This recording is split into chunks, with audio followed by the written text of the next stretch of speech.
Hello, friends, and welcome to Adventures in Pixieland.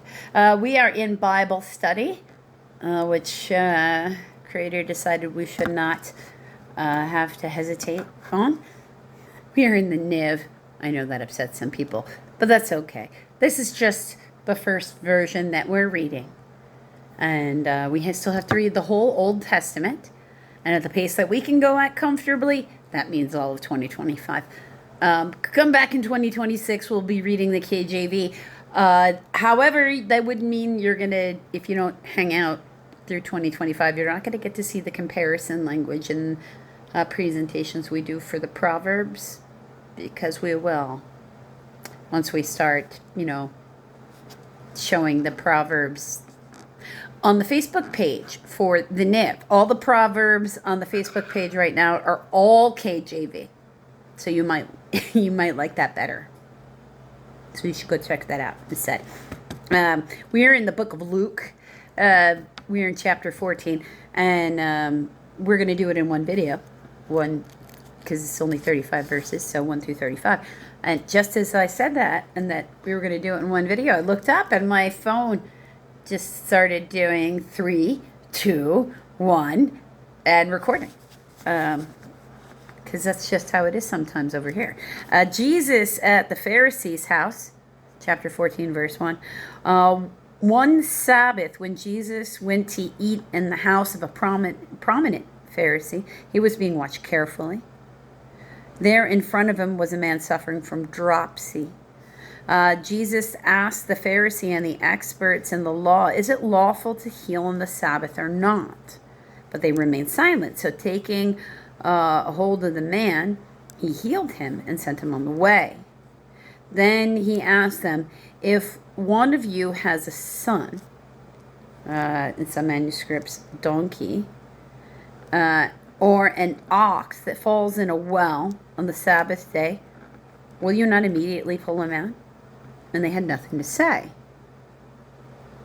And when he noticed how the guests picked the places of honor at the table, he told them this parable. When someone invites you to a wedding feast, do not take the place of honor, for a person more distinguished than you have been invited. If so, the host who invited you both will come and say to you, give this man your seat.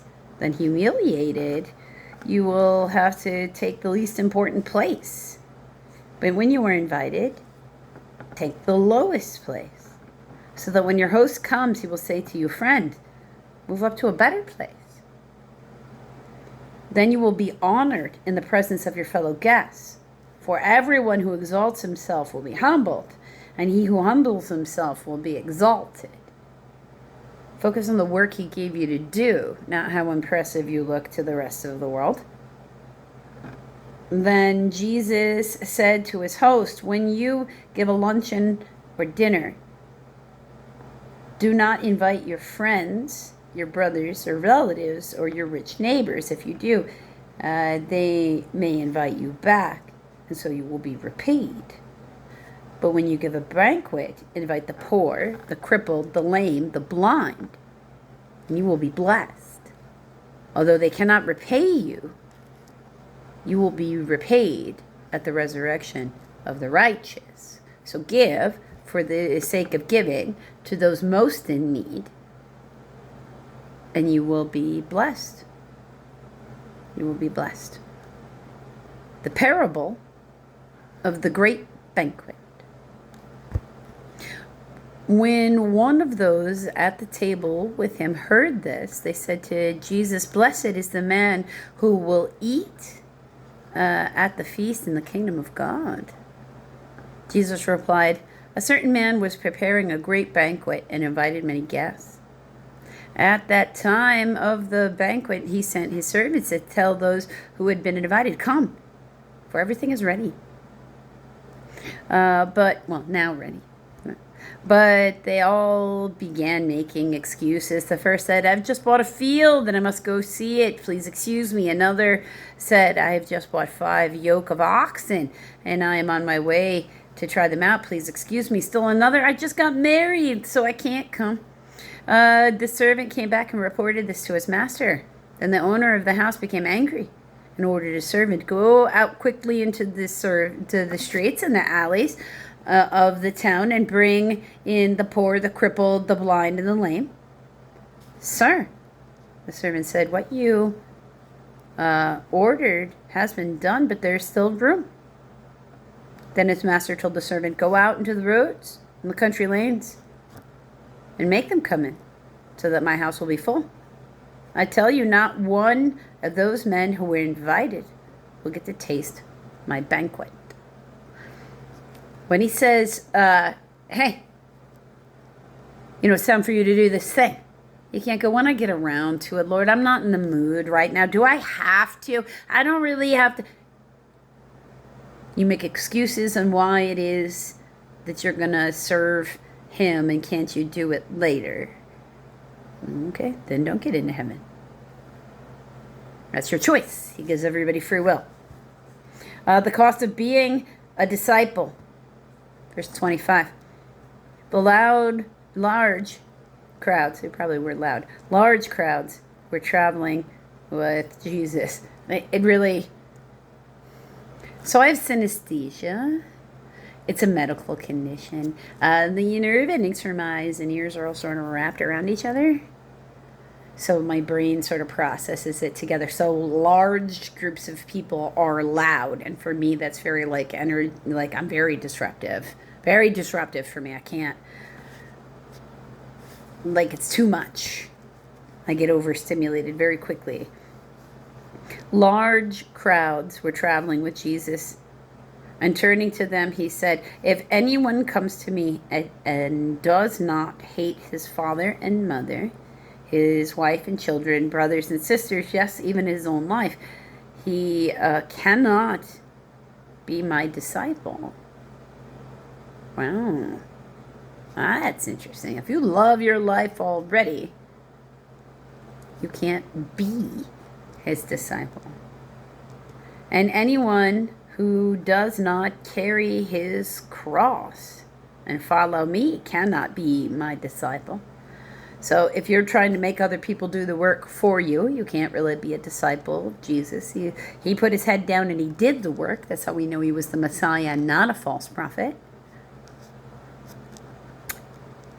Suppose one of you, this is verse 28, suppose one of you wants to build a tower.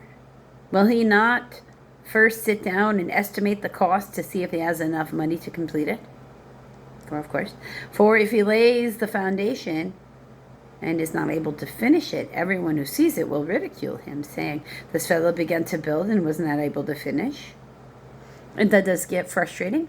As somebody who does get paid to be in the design end of construction, yes, cost estimation is a normal part of any project. Budgeting how much money you have so you can realistically decide what kind of work you can actually pay to get done is part. Verse 31. Or suppose a king is about to go to war against another king. Will he not first sit down and consider whether he's able with 10,000 men to oppose the one coming against him with 20,000? Don't they consider strategy before they just decide war? If he is not able, he will send a delegation while the other is still a long way off and ask for terms of peace. Yeah, you got to be strategic when you're a leader. It's not all war. Sometimes it needs to be strategic peace. Your leader is your ambassador for your country. So it's important that they know how to get you out of situations without escalating it to violence. It's an essential thing for an ambassador to know how to do. De-escalate. And that's not overpower. You're talking about your ability to compromise and negotiate. You're not always going to have the upper hand when you go to negotiate. You got to have a strategy. Okay? Okay. Luckily, if you're walking with God, He'll send you a strategy. Let's see. Where is that? Yeah. If he is not able, he will send a delegation while the other is still a long way off to ask for terms of peace. In the same way, any of you who does not give up everything he has cannot be my disciple.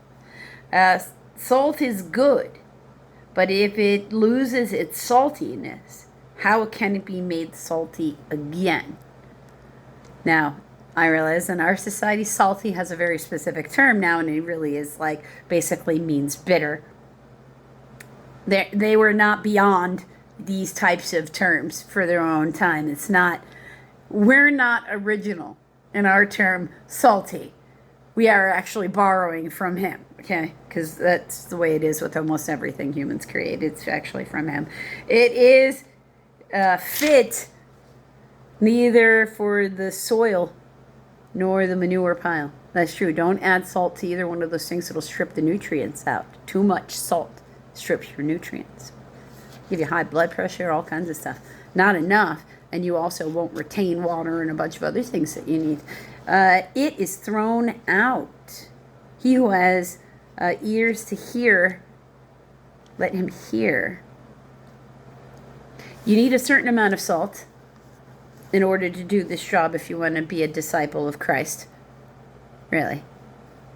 So, keep a little salt, but too much saltiness and you will never cultivate anything that you need. You need your soil to have nutrients in it to grow. So you have to, put life-affirming things into both soil. And manure is one of those things. You can't have salt in your manure.